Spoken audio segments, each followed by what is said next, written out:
Madame et messieurs représentants des partis politiques, aurais-je dû dire, chers représentants de la presse, chers collègues, alors, on s'est fait un petit peu dépasser par votre succès.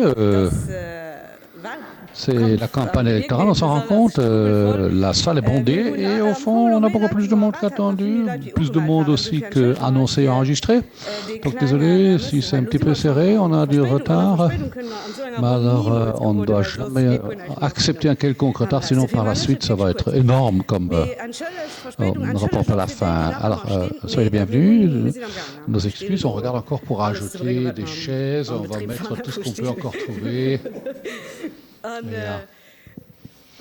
Donc, un grand merci pour votre présence des plus fortes ce soir. C'est le reflet de votre intérêt par rapport au contexte politique. C'est énorme, c'est grand, c'est important. C'est exactement le message que nous voulions lancer en tant qu'OGBL avec cette invitation. Les collègues francophones, vous avez l'habitude, mais je le dis quand même Französischsprachige Kollegen, jene, die noch nicht im Saal gewesen sind, es gibt Kopfhörgeräte für die Verdolmetschung. Ja, es bleiben noch ein paar Geräte.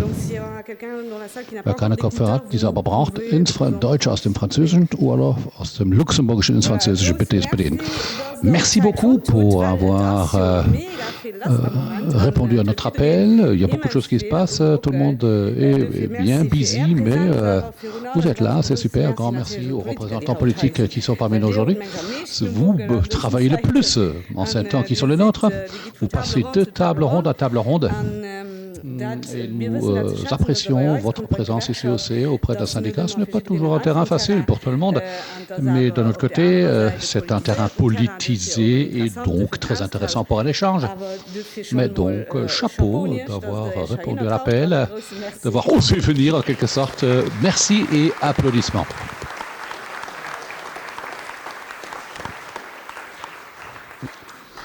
Parce que je l'ai dit, les tables rondes, on les voit partout. Maintenant, l'OGBL en ajoute une hésitation. Pourquoi était-ce important à nos yeux?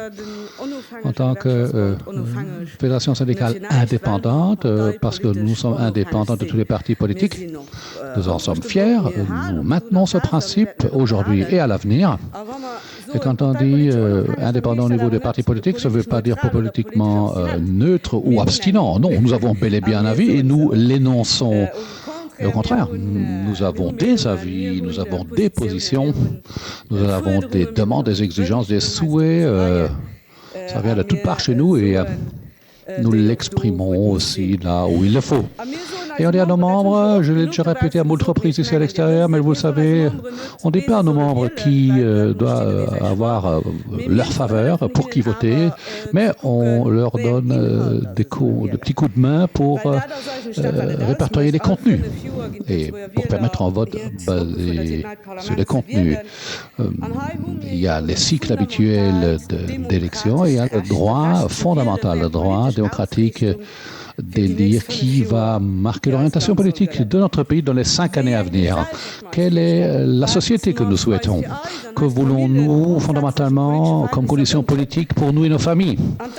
Et ce n'est pas seulement un droit très important, comme nous le savons, c'est aussi une très grande responsabilité. Car le politique qui sera pratiqué par la prochaine coalition, la coalition que nous allons élire, tout cela aura des répercussions directes sur les centaines de milliers de personnes qui travaillent et leurs familles ici au Luxembourg. Et les hommes et les femmes qui travaillent au Luxembourg, mais aussi qui vivent au Luxembourg, qu'ils soient luxembourgeois ou d'autres nationalités, qu'ils soient frontaliers ou habitent ici au pays. Nos membres, chers collègues de notre syndicat, sont directement concernés par les politiques qui sera pratiquées par le nouveau gouvernement. Et nos membres sont électeurs et électrices, enfin une grande partie sont des électeurs, on va dire. Et donc il est tout à fait normal que les élections nous concernent et nous intéressent en tant que syndicat. Et c'est pour ça que nous avons dit qu'on va nous inviter dans la campagne électorale en organisant une table ronde. On l'a fait de différentes manières avant l'été.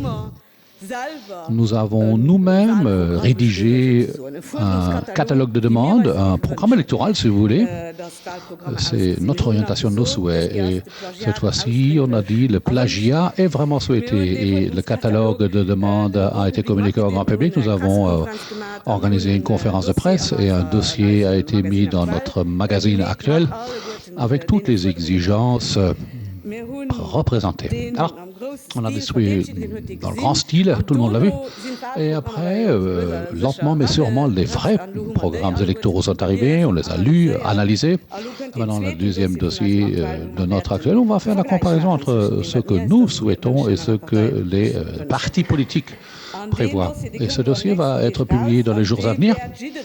Et tous ceux, toutes celles qui habitent ou travaillent sur le pays l'auront. Nous allons faire en sorte qu'il y ait une très large présentation pour permettre à tout un chacun de se rendre compte qu'il y a dedans. Tous les points qui nous concernent et que nous souhaitons seront représentés. Cette table ronde ici est justement une occasion où nous invitons une fois de plus dans la campagne électorale, même s'il y en a beaucoup, comme je l'ai dit. Celle-ci est peut-être spécifique, car vous le savez, nous nous concentrons ici sur les terrains qui nous tiennent à cœur, qui sont importants pour nous en tant que syndicat. Et c'est quand même une approche et un contexte un peu plus spécifique. Et alors avec tous ces outils et avec toutes les voies énoncées, nous essayons d'expliquer aux gens que tout ce dont ils ont besoin pour faire un choix dans la cabine électorale pourra être représenté. Je ne vais pas parcourir le contenu de notre catalogue de demandes. Ce n'est pas ma position, notre position en tant qu'OGBL. C'est connu de toute manière. Vous connaissez nos demandes. Pour ceux qui n'ont pas encore appris par cœur, vous pouvez le relire encore. Mais ce n'est pas nous qui voulons mener la parole aujourd'hui, c'est les partis politiques que nous avons conviés et ils adorent parler beaucoup aussi, comme nous d'ailleurs, ils ne sont pas différents. Alors, mon avis se résume très fortement pour nous focaliser sur certains sujets. On en a tellement de sujets importants qui nous tiennent à cœur, mais on ne peut pas tout énoncer dans une telle structure pour donner en plus la parole. On s'est limité à quelques sujets clés, je vais vous les dire, 5. En espérant que nous pourrons les parcourir, mais je ne sais pas si le bon ordre ou la bonne chronologie. Tout d'abord, le sujet, les salaires. Bon, ce n'est pas encore une surprise. Spécifiquement la législation sur les conventions collectives, nous avons besoin de plus de conventions collectives, une meilleure structure. L'Europe nous le dit d'ailleurs, on en a besoin pour avoir de meilleurs salaires, mieux harmonisés, plus d'équité entre hommes et femmes, etc. On voudrait entendre votre avis. Et puis, un autre élément qui ne vous surprendra pas, l'index. Oui, le deuxième grand sujet de temps de travail. Voilà. Donc on est ici dans un domaine clé des syndicats. On ne va pas travailler juste pour les autres. On veut aussi avoir de bonnes conditions de travail. On ne veut pas que le travail nous détruise ou nous épuise. On ne veut pas tomber malade à cause du travail et on veut demander votre avis. Troisième sujet, tout à fait d'actualité, l'équité fiscale, la politique fiscale. Je ne vais pas parler de notre position, vous la connaissez d'ailleurs, mais il y a beaucoup de choses à faire ici au Luxembourg. Nous avons encore et toujours une injustice fondamentale dans notre politique fiscale. Et malheureusement, il y a beaucoup d'inégalités sur le Luxembourg, mais il faut créer une plus grande égalité par le biais de la fiscalité aussi. Et puis, quel est votre avis du secteur de la santé? On peut se demander dans les grands sujets, fiscalité, temps de travail, salaire, mais santé aussi. Bien, la santé, c'est ce qu'on est de plus précieux. Je crois que là, tout le monde est d'accord. La santé, notre santé, celle de nos familles, ça c'est le numéro 1 de tous nos soucis. Et lorsque on dépend de bons soins en cas de problème, ou de traitement en cas de maladie, nous voulons une très forte politique en matière de santé. Je connaîtrais votre avis à cet égard. Et notre système des pensions, si on a encore le temps. Donc, il y a quand même des éléments dans les programmes électoraux aussi, c'est très intéressant. On a déjà lu certains éléments. Mais on voudrait avoir votre avis aussi sur les systèmes de pension. Il y a d'autres sujets qui nous tiennent à cœur, qu'on a dans la brochure, politique d'emploi, formation continue, égalité des genres, un sujet à aborder aussi peut-être aujourd'hui, services publics, dialogue social, écologie, politique climatique, prestations sociales de l'État, vous savez. Mais il y a deux sujets qu'on voudrait aussi traiter lors d'une table ronde ailleurs. Politique de la formation, l'enseignement, ça on n'a pas mis sur le programme d'aujourd'hui. Notre syndicat a organisé sa propre table ronde vendredi 22 septembre. Donc là, on a une table ronde thématique. Et pas de point concernant le logement aujourd'hui non plus, alors qu'il y a une urgence. Mais là aussi, on a une table ronde à part le samedi 23 septembre. C'est du logement. Voilà, un petit peu en guise d'introduction, je vais conclure, ça fait déjà trop longtemps, vu le temps imparti. Alors ces derniers temps, on a l'impression qu'il n'y a plus tellement de différence entre les partis. Quand on regarde les affiches électorales, on a l'impression qu'ils disent tous la même chose. Mais quand on lit les programmes, on se rend compte qu'il y a parfois quand même des mondes entre les différents partis et leurs programmes, et notamment dans les points qui nous intéressent. Le 8 octobre, ce sera à nous de décider quel est le monde que nous préférerions. Nous ne voulons pas une coalition qui mène une politique d'austérité. Nous ne voulons pas de partis politiques et des accords de tripartite qui célèbrent des accords sans le parti le plus fort. Nous ne voulons pas un gouvernement qui attaque l'index. Nous voulons un gouvernement qui va créer moins d'inégalités dans le pays au lieu de plus. Une politique vraiment au sens et dans l'intérêt des gens. Et pour finir, chers collègues, amis politiciens, nous attendons de la politique aussi qui ne permette pas que grands groupes nationaux où l'État est un des plus grands actionnaires doit pousser les gens à partir en grève pour avoir des conditions salariales adéquates. Et une phrase, nous sommes dans un gros conflit concernant la convention collective Cargolux et c'est lamentable en fait que l'on doive en arriver là. Là c'est des collègues Cargolux, ça sera exceptionnel, c'est énorme. Je vous félicite pour votre courage et votre détermination de ne pas lâcher prise. Et je sais que c'est une voie difficile. Et ce n'est pas une voie que nous souhaitons. Nous souhaitons une politique de négociation sérieuse et convenable. Mais bon, nos encouragements vous accompagnent.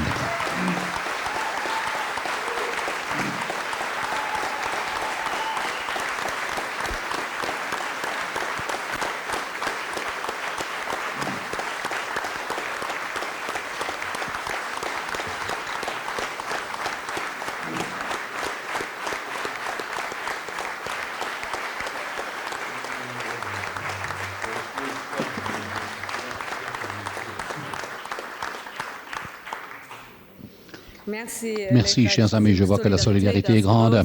Et demain, vous pourrez l'exprimer aussi. Nous vous demandons à tous d'exprimer votre solidarité. Pour tous ceux et toutes celles qui ont la possibilité de l'exprimer auprès des gens qui font la grève. Ils vont commencer à 6 heures du matin. Ça, on ne va pas demander de qui que ce soit. Mais après 10 heures, il y a aussi une présence de presse. On va expliquer le dossier à la presse. Et là, ce sera important d'avoir une présence massive.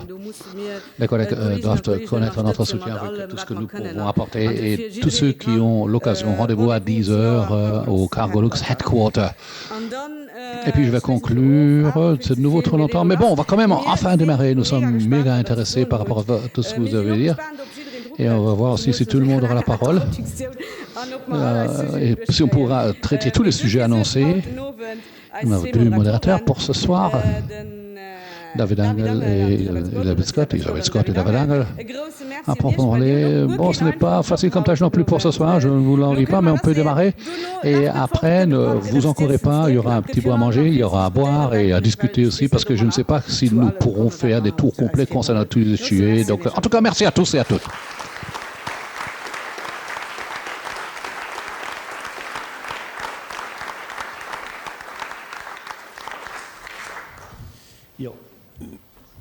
Merci Nora. Merci aux collègues de la Cargolux et bonne chance pour demain d'ailleurs. Alors on se réjouit ce soir de pouvoir discuter avec nos 8 invités qui ont fait l'effort de passer aux heures de pointe à 6 heures pour être ici et rendre des comptes à grand oral, notre table ronde. Et ce sera sportif comme approche. 8 participants, 5 blocs thématiques, 1h30. Mais bon, on ne va pas discutailler, on va amener des points concrets, on va être bref, concis et clair dans les réponses. Ça, c'est l'objectif et on espère que nous y parviendrons. En tout cas, on est content d'avoir ce soir à la Maison du Peuple aussi la possibilité de saluer, en commençant par là-bas, Pinknaf de BP, Bruno da Silva des Pirates, ministre du Travail, George Engels SAP, Marc Spaus, CSV, Karel Thomas des Link, Mirisevic des Greng, Alde Röcker de KPL et Frank Engel de Focus. Merci à tous et à toutes et bravo d'avoir pu nous rejoindre ce soir.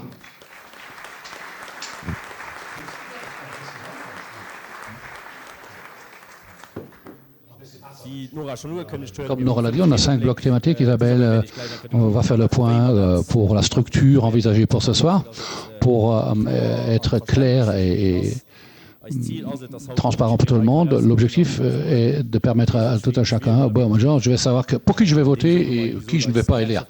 On a ressorti salaire, pension, temps de travail, les sujets de base, grâce à l'action de l'OGBL ces dernières années d'ailleurs. Et on souhaite des réponses claires pour ces 5 blocs thématiques. Et alors, je voudrais donner la parole à Isabelle tout de suite qui va nous expliquer un petit peu comment on a structuré la soirée et comment la discussion va se dérouler. Merci, David. Oui, on a dû quand même établir quelques règles du jeu, car avec 8 intervenants et 5 blocs thématiques, ce sera vraiment un grand effort à fournir. Table ronde, 5 blocs thématiques. On va permettre une discussion de 15 minutes par sujet. Beaucoup de sujets, beaucoup d'invités, moi, peu de temps. Donc, je vous demanderai vraiment d'être bref et concis dans vos interventions. 1 minute et demie max par personne, ce serait l'idéal. Ah bon. On va ouvrir un bloc thématique chaque fois avec une grande question ouverte où chaque partie pourra mettre une pancarte en se positionnant avec oui ou non. Et puis, vous aurez déjà une idée globale. Et puis, on lance le débat. Dans ce sens, David,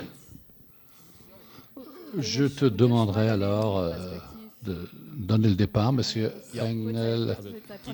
Voilà, dernière question. Il faudra même mettre un petit truc sur un bout de papier, pas seulement oui ou non. Voilà, le premier bloc thématique, politique salariale, un grand focus sur notre nouveau sujet, ou ancien sujet préféré, depuis toujours, l'index. L'index, comme nous l'avons déjà dit à moult reprises, et dans le temps de préparation pour cette table ronde, j'ai encore lu le discours de notre présidente du 1er mai. Elle a dit que l'index ne doit pas être manipulé, ni reporté, ni modifié, ni plafonné. Ça, c'est la position de l'OGBL. Et vous connaissez les arguments. L'index est un pilier majeur de notre modèle social. Maintien garanti du pouvoir d'achat, paix sociale, et l'économie peut, grâce à cela, fonctionner comme elle doit, mais l'index ne doit pas, et ça c'est notre position, ne doit pas servir, ce n'est pas un instrument pour avoir plus de justice salariale, il y a des conventions collectives pour cela, et on souhaite pour cela, comme on a déjà dit, une nouvelle législation en matière de conventions collectives plus juste et plus équitable, et ça ne doit pas créer non plus une justice sociale. Les conventions collectives, une fois de plus, sont le bon moyen pour y parvenir. Et, avant tout, la politique fiscale qui viendra par après. Taxation des recettes sur des capitaux, taxes sur le patrimoine, etc. Et puis, ce n'est pas à disposition non plus. L'OGBL a dit avec insistance en 2022, une fois de plus. Alors, je voudrais passer directement avec cette position très claire de l'OGBL. La parole à nos invités pour la première question. Et on attend une réponse claire. Est-ce que votre parti peut garantir que l'index ne sera ni manipulé ni plafonné d'une quelconque manière? Oui ou non? Oh, intéressant. Unanimité, sauf pour Frank Engel. Il y a deux noms. Et Bruno da Silva. OK, Monsieur Engel, on va commencer par vous. Hein. Vous, votre parti se comprend comme alternative par rapport au parti mainstream. Et votre position reflète cela aussi par rapport à l'index. Alors, on n'a pas cherché l'index maintenant pour avoir une différence particulière à énoncer.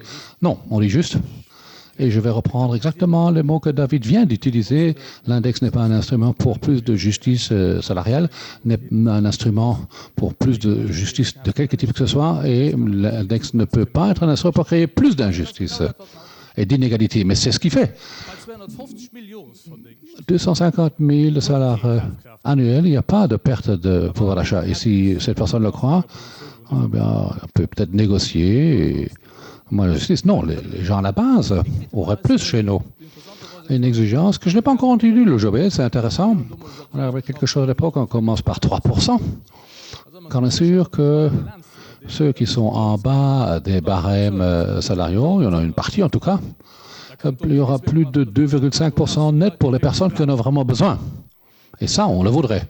On voudrait que ceux qui en ont vraiment besoin ressortent de l'index, ce qui doit générer. Et ceux qui n'ont pas besoin de l'index ne doivent pas être couverts de la même manière. Je ne vois pas pourquoi quelqu'un, dans le service public, je suis désolé de dire ça comme un populiste, mais 9 000 € par mois de salaire moyenne dans le service public, dans le dernier recensement. Donc, ils sont arrivés à plus de 10 000 € par mois après 3 tranches d'index.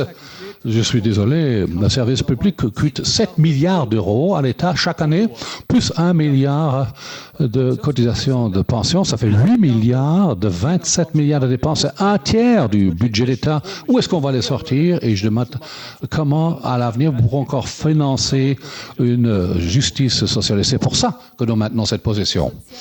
Un index avec échelonnement social. Plus en bas et de moins en moins vers le haut et tout en haut, plus rien du tout. Je demande aux voisins un échelonnement social pour l'index. Je dirais tout d'abord merci beaucoup que Parti communiste. Non. Bon, je vois déjà ce que vous voulez dire.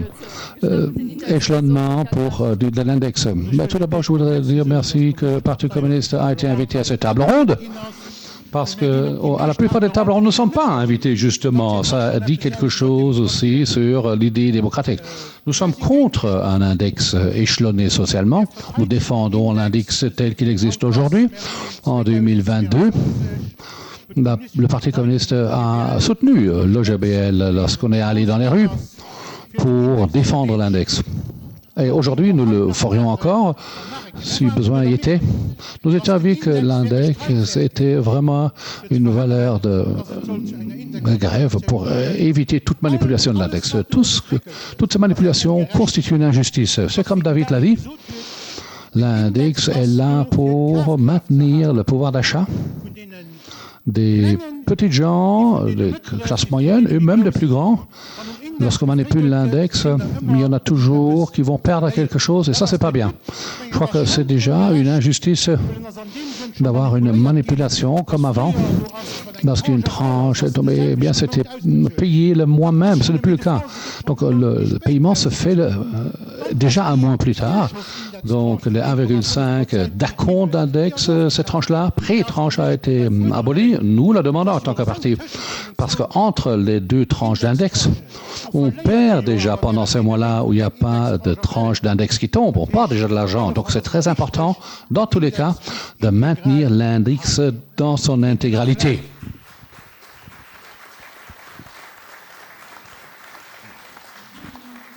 On pourrait peut-être encore parler du panier de marchandises. On peut l'améliorer. Les loyers sont échelonnés beaucoup trop bas dans ce panier. Mais le problème, c'est que lorsqu'on ouvre le panier, eh bien, on aura les patrons d'un côté et le gouvernement de l'autre qui vont manipuler le contenu du panier plus que ce n'est déjà le cas. Et donc, on croit que tout doit être fait pour que l'index soit défendu. Et ça, c'est dans l'intérêt de toutes les personnes qui travaillent, que ce soit dans le secteur privé que le secteur public. Vous l'avez déjà dit, le panier de la ménagère Donc je voudrais demander aux voisins des partis du patronat proposent d'enlever des produits et services nocifs pour le climat, pour le panier de l'index, donc pour vendre ça comme une sorte de mesure verte. Et les verts, qu'est-ce qu'ils en pensent? Eh bien, concernant l'index, tout d'abord, je voudrais quand même réagir aussi par rapport à ce que Frank Engel a dit. Frank, tu as dit, lorsque ceux qui ont 250 000 euros de salaire, ils n'auront pas besoin de l'index car ils pourront lutter eux-mêmes. Mais inversement, il faudra dire aussi que si à l'avenir, c'est juste ceux qui ont 50 000 ans par an qui doivent lutter pour l'index, je ne sais pas que nous pourrons le maintenir. Donc, très clairement, de notre côté, maintenons l'index pour tous, c'est un instrument très important pour garantir la paix sociale dans le pays. On a vu ces dernières années marquées par de nombreuses crises qui n'étaient pas simples pour quelques personnes. Et alors, on est parvenu, autrement qu'en Allemagne ou en France ou en d'autres pays, on est parvenu à maintenir justement la paix sociale. Et en tant que société, on est parvenu à y passer collectivement. Et pour ce qui est du panier de la ménagère, c'est aux partenaires sociaux d'en discuter. Je crois que l'index, au bout du compte, c'est une compensation en matière de pouvoir d'achat. Tant qu'on consomme du pétrole, tant que ce sera le cas, l'index, ce ne sera pas l'instrument. Ce n'est pas par le biais de l'index que nous pourrons faire en sorte qu'on va sortir des énergies fossiles. Ça, c'est le mauvais instrument pour cela. Des mesures de politique climatique doivent être avancées ailleurs. On a dans notre programme des éléments et à différents niveaux, nous allons maintenir ce cap. Mais faire de la politique climatique via l'index, c'est la mauvaise approche. Ça, c'est très clair. Le panier de la ménagère ne va pas être manipulé ou réduit. Non plus par vous. Non, pas du tout. OK, merci. Knaf. DP dit on soutient le système de l'index. Vous avez répondu par oui d'ailleurs. La dernière manipulation de l'index, donc le report de l'index l'année dernière, c'était dans quelle de mars, je crois. Eh bien, votre parti a voté quand même aussi pour manipuler l'index à l'époque. Et dans l'accord de coalition, il était quand même marqué que le système de l'index allait être maintenu et que vous n'alliez pas y toucher. Est-ce que votre parole est vraiment fiable? Notre parole est fiable. On s'est très positionné en faveur de l'index dans notre programme électoral. Nous avons essayé avec les deux autres partis au gouvernement et avec les partenaires sociaux qui, même dans des situations tendues ces dernières années, on a quand même parvenu à régler ça. 3 tripartites ont eu lieu et on a conclu des accords et les tranches d'index ont été payées. C'est un soutien très clair de notre côté concernant l'index justement. Et notre parole vaut autant que la parole de tous les autres partis représentés ici ce soir pour exprimer leur avis. Moi, j'ai voté par oui. Parce que nous avons eu des débats, bel et bien, en interne du DP, mais majoritairement, c'est ça qui est en ressorti. Et donc, nous partons du principe que ce sera maintenu tel quel, tout en sachant que le premier est aussi un grand défenseur de l'index, d'ailleurs. Donc, DP défend l'index. Oui. Je crois que l'index a été introduit par nous sous Gaston Thorn. Karl Thomas, vous voulez réagir? Vous dites défenseur de l'index, mais pour qui? Ceux qui ont manipulé jusqu'à présent, c'est les partis au gouvernement.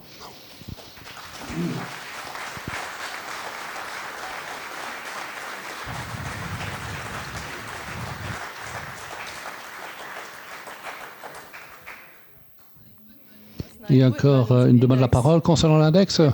Est-ce que je pourrais dire ma position? Je ne vais pas dire beaucoup, car notre position, je crois, on ne doit plus l'expliquer en tant que des links avec le GBL et avec la Chambre des salariés. Dans cette salle-ci, on a organisé un meeting en faveur de l'index. On était le seul parti qui était dans la rue, qui était dans les institutions, pour lutter jusqu'au dernier moment contre les manipulations de l'index.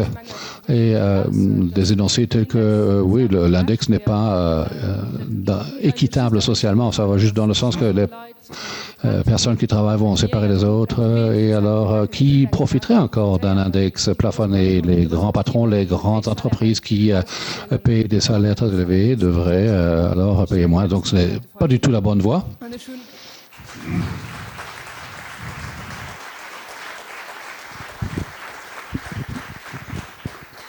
Une dernière phrase. J'ai lu avec beaucoup d'intérêt ce que les syndicats négocient avec la Cargolux Ils exigent entre autres une garantie pour dire que si l'index devait être manipulé, il y aurait une compensation.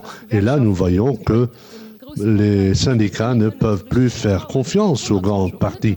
Et ce n'est pas un hasard. Bon, il y a une chose ici dans la salle, il y a énormément de syndicalistes qui veulent défendre l'index, mais au cours des derniers mois, j'ai eu des tables rondes avec le patronat et même la tête de liste du Parti socialiste a dit qu'elle était ouverte pour toutes les discussions. Donc il faut faire attention à ce qui va se passer après les élections. Ce qu'on va dire avant, je ne leur ferai pas confiance. Le CSV voulait aussi réagir, ou peut-être M. Engel d'abord? Donc, pour être clair, dans le programme électoral du Parti socialiste, il est dit que nous sommes pour l'index. Ce sera toujours le cas, c'est ce qui compte. D'ailleurs, je ne suis pas du même avis que celui qui porte le même nom que moi-même. Nous n'avons qu'une chose en commun, c'est le nom pour cette position. Je ne suis pas du tout d'avis que ce qu'il a dit est correct et je rejoins ce que Milicevic a dit. Si nous commençons à diviser la société entre ceux qui reçoivent l'index et ceux qui ne le reçoivent pas, la solidarité sera perdue. Et à ce moment-là, il faudra essayer, du côté des uns, de s'imposer contre les autres. Et c'est pour cette raison que je pense que l'index doit être appliqué pour tout le monde. Et je pense qu'on devrait viser une justice sociale par le biais des impôts. Et là, nous sommes plusieurs ici dans la salle à être d'accord. Pour ce qui est de la manipulation de l'index, oui, vous pouvez me le croire. C'était un sujet délicat aussi au niveau de notre parti. C'était difficile dans cette situation, très difficile, il faut l'avouer. Nous avons eu une pandémie, nous avons eu une économie qui était à terre, qui a eu des problèmes, et pour réaliser une augmentation, ou plutôt le paiement d'une tranche indiciaire, c'était difficile. Et pour nous, le PESL, c'était difficile que les salaires des quintiles inférieurs, quintiles 1 et 2, aient pu être soutenus plus fortement que les autres. Et nous l'avons fait davantage que s'ils avaient eu l'index. Nous l'avons vu notamment lorsque l'index a été réintroduit au mois de mars, quand les gens ont dit « je reçois moins au niveau de mon salaire que ce que j'ai eu auparavant ». Donc le crédit d'impôt a largement compensé l'index et surtout dans les quintiles inférieurs pour les petits revenus. C'était une... je dois vous interrompre. Encore une phrase. C'était une décision difficile et nous avons dit que, par la suite, à partir du mois de mars, l'index serait réintroduit normalement. Bon, Monsieur Engel, vous avez surtout aidé les patrons qui ont économisé des centaines de milliers d'euros au détriment des salariés. Bon, je voudrais vraiment passer à notre sujet suivant. Bon, on fait ici comme si nous n'avions que les banques comme patrons, mais nous avons aussi des jardiniers, des boulangers, des bouchers et des cafetiers comme patrons qui avaient des difficultés. Si vous voulez le nier, vous pouvez le faire. Nous n'avons encore jamais eu une manipulation de l'index dans votre... Vous ne l'avez jamais eu dans votre programme, mais vous l'avez fait plusieurs fois. Bon, respectez les règles, s'il vous plaît, les règles du jeu. Merci, c'était déjà un tour intéressant. Une bonne entrée en matière. Bon, c'est sportif, c'est comme nous l'avions prévu. Maintenant, 30 secondes pour... Mark Sparks. Bon, l'index est vraiment sans doute le sujet le plus contesté. Donc nous pouvons faire une exception. Pour les sujets suivants, tout le monde ne pourra pas prendre la parole pour tous les sujets. Pour l'index, je voulais dire que nous sommes pour l'index qui a été généralisé en 1975. Auparavant, c'était seulement pour le secteur public. En 1975, le secteur privé est venu se rajouter. C'est le garant de la paix sociale à Luxembourg. Et je dis clairement que nous sommes contre toutes les manipulations de l'index. Merci. J'ai pris 28 secondes et pas 30.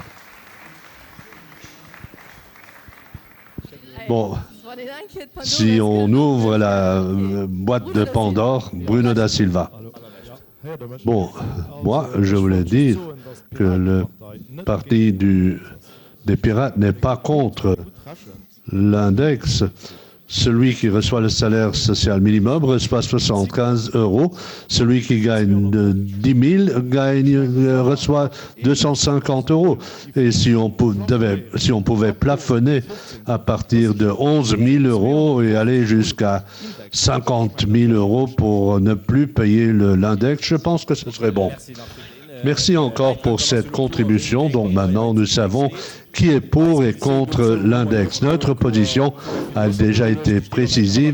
Elle se trouve aussi derrière vous. Donc aucune attaque contre l'index. Deuxième bloc, deuxième sujet, loi sur les conventions collectives. Nous n'en avons pas encore parlé. Nous allons le faire. Deuxième bloc, la politique fiscale. On l'a dit dans ce premier tour de table, un instrument pour créer la justice sociale, c'est la politique fiscale. Et pour le GBL, c'est ce qui importe. C'est par le biais des impôts que nous pouvons créer une justice où on peut procéder à une redistribution de la richesse entre ceux qui ont trop et ceux qui ont trop peu. Donc jusqu'au financement de nos infrastructures, de notre état social, dans les investissements dans l'avenir, dans une société durable, dans le logement, etc. Et évidemment, pour nous, il est important de parler aussi de l'imposition trop forte du travail par rapport au capital.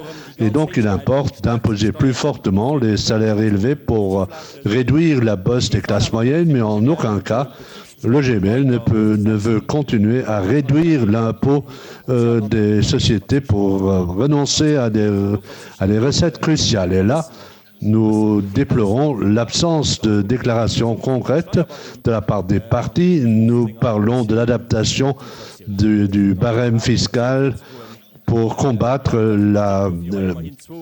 l'inflation froide. Donc, 2 tranches ont été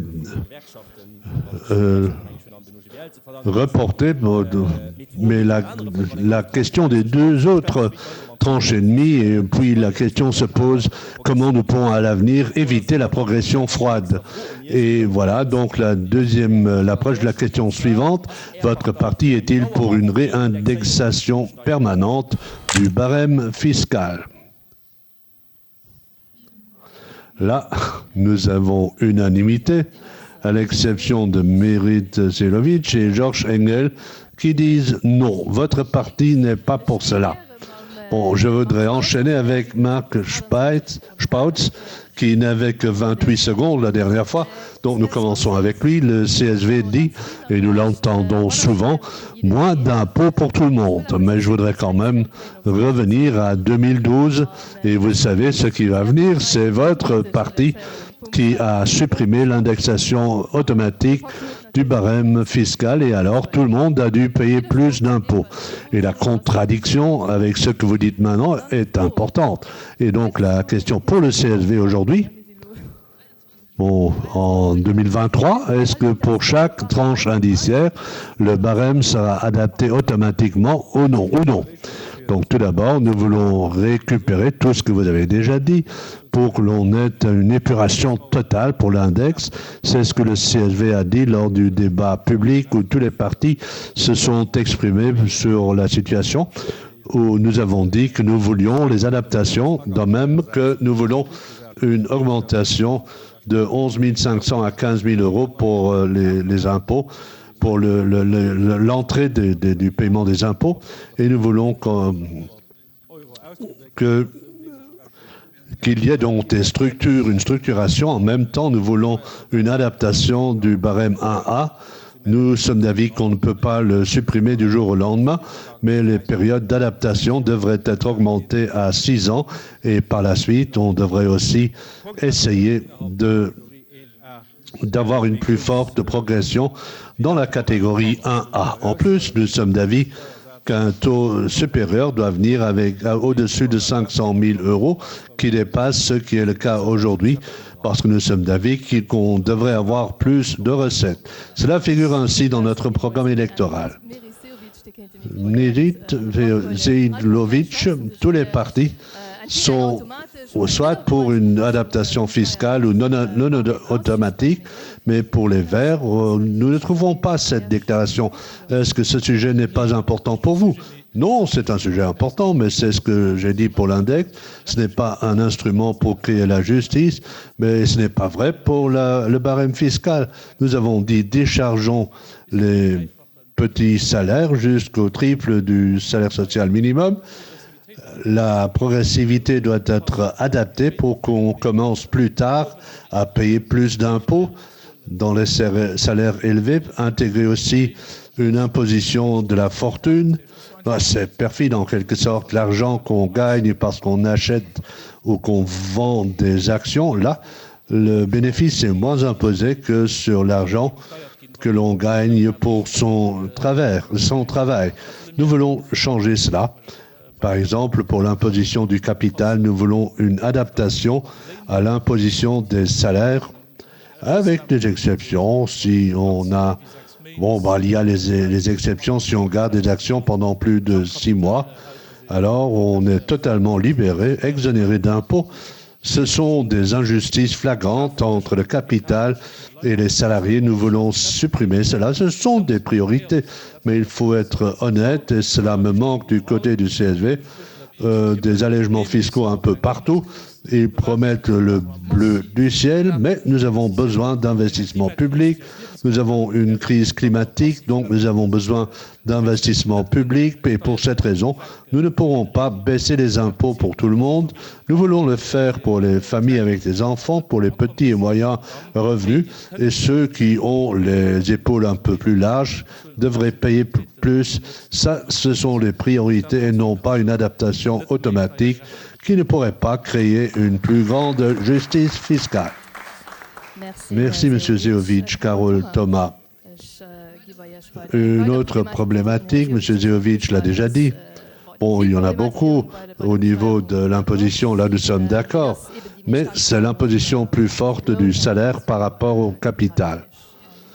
Et comme j'ai fait l'analyse du programme des partis, pour le parti de la gauche, vous avez ce problème et vous proposez effectivement des solutions pour réagir. Oui, un point a déjà été abordé.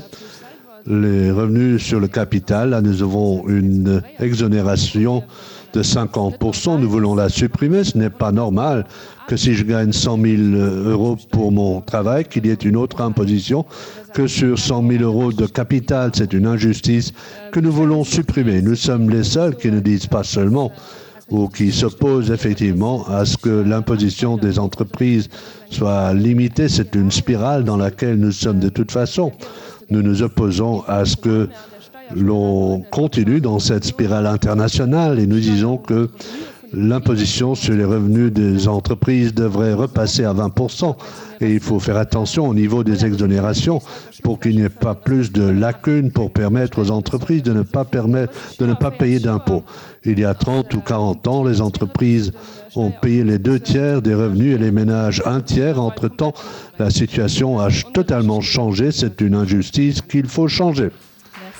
Merci, Carole Thomas. Une réaction de Georges Engel.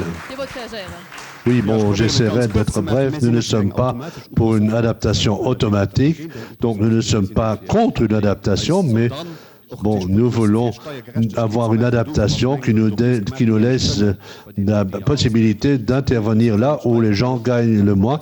Donc, pour la progression, nous voulons la renverser en haut avec 1%, en bas avec 2%. Pour des personnes qui gagnent jusqu'à 11 000 euros par mois, nous aurions des allègements et pour tous ceux qui gagnent plus, ils devraient payer plus. Donc, nous voudrions aussi ajouter en haut aller jusqu'à 49% pour les plus de 500 000 euros pour générer d'autres recettes et pour arriver à une justice fiscale. Nous sommes aussi d'avis qu'il faut moins imposer le travail et plus de capital. Là, je rejoins Carole Thomas et nous sommes d'avis qu'on ne devrait pas diminuer l'impôt sur les entreprises. On ne devrait surtout pas le réduire encore une fois. Je suis d'avis qu'on ne devrait pas de nouveau baisser les impôts, l'impôt commercial, donc pour les entreprises. Nous avons encore le temps pour une intervention. Qui veut? Bon, deux remarques. La question de l'impôt sur les entreprises, on peut toujours dire qu'il faut combattre les méchants capitalistes, mais je voudrais vous dire qu'il n'y a pas 15 entreprises dans le pays qui payent approximativement les taux affichés. Donc la plupart des entreprises ne payent pas d'impôt du tout. Et dans le secteur bancaire et ailleurs, il y en a quelques-uns qu'on pourrait appeler pour leur dire qu'ils ont atteint qu'on appelle par téléphone pour leur dire qu'ils risquent d'atteindre des taux. Donc, à mon avis, on peut modifier ces taux pour les entreprises, même d'augmenter ce taux de 20%, ça ne va rien changer. Mais ce qui est drôle, c'est qu'il y a des partis dans cette lutte électorale qui promettent des allègements fiscaux pour tout le monde. Aussi sur le travail, mais ils ne disent pas une phrase sur ce qu'il en est de l'imposition du capital. Nous sommes d'avis que nous voulons aussi des allègements fiscaux pour le travail, parce que le travail est imposé. Mais cela veut dire que si nous exigeons des actions identiques de la part des actions sociales, de la part de l'État pour construire des routes, des écoles, alors nous devons aussi dans ce pays enfin mener une discussion sur l'imposition du capital, une imposition du capital au bon endroit, et la manière par laquelle nous pouvons tenir le pas avec le progrès technologique. Parce que là, il y a des choses qui n'existaient pas il y a 20 ans. L'intelligence artificielle, par exemple, il faudrait en parler. Ce serait bien d'y parvenir. Je vais encore dire un mot. Vous savez tous que le salaire social minimum est encore imposé. Le Parti communiste y est opposé parce que quelqu'un qui gagne le salaire social minimum, il est plus fortement imposé par rapport à son salaire qu'un grand fonds d'investissement qui paye 0,01% d'impôts. Et à ce jour, le gouvernement ne l'a pas changé. Si on pouvait augmenter cette somme à 0,04%, alors l'État luxembourgeois n'aurait plus de dettes. Alors on pourrait faire beaucoup de choses au niveau social, mais aucun gouvernement n'a encore osé le faire parce qu'ils dépendent tous du capital. Merci. Donc, merci. David, nous avons encore un peu de temps parce que Pim Knaf veut réagir. Je voulais réagir par rapport à l'imposition et par rapport aux réductions des impôts. Je voulais dire que ce n'est pas aussi simple que ce qu'on dit ici. On peut réduire ici, par-ci et par-là. Donc tout l'appareil public coûte de l'argent et on doit avoir ces fonds. Les entreprises contribuent largement à la création de la richesse à Luxembourg. Mais il faut faire attention, si on les impose de manière trop élevée, alors ce n'est même pas certain qu'ils restent au pays. Il y a d'autres sites intéressants. C'est une discussion qu'on doit aussi mener pour le Parti communiste. C'est facile de dire nous allons les imposer encore plus. Mais est-ce que c'est grave si on passe de 0,01 à 0,03 ? Bon, cela dépend de ce qui se passe à l'étranger. Et les autres pays ont aussi des endroits attractifs pour le commerce ou pour les finances. Cela dépend un peu d'une éventuelle différence, mais ça joue un rôle pour ceux qui dirigent une entreprise. Donc là aussi, il faut réfléchir dans toutes ces discussions. L'argent que nous dépensons, nous devons le gagner quelque part. Merci. Bon, nous allons donc conclure le sujet des impôts. Merci de ces interventions. Évidemment, pour tous les sujets, on pourrait encore organiser une table ronde supplémentaire. Peut-être qu'il y aura encore d'autres tables rondes où vous pourrez réagir plus dans le détail. Mais ici, nous devons respecter le temps, sinon les discussions ne seront plus aussi passionnantes. Donc, nous passons au sujet suivant, la politique de la santé. Ce n'est sans doute pas un secret si je vous dis que l'OGBL, comme tous les autres syndicats qui se respectent, s'engage toujours en faveur d'un système sanitaire fort où il n'y a pas de système de médecine à deux classes, où tous les citoyens sont pris en charge de manière maximale, où il y a de bonnes conditions de travail et de salaire et où aucun profit privé ne peut être fait au détriment des pauvres, des malades et des personnes âgées. Dans notre système sanitaire, il y a des faiblesses, des points qu'il faudrait améliorer. Et pour les propositions de solutions, il y a des différences. Pour les uns, une prise en charge, ce serait en quelque sorte une économie de planification socialiste. Pour l'OGBL aussi, c'est le contraire, et la pandémie l'a montré. C'est aller dans la direction des intérêts privés qui sont à la base de toute une série de problèmes. Notre prochaine question, c'est une question qui est très concrète et qui nous permettrait de...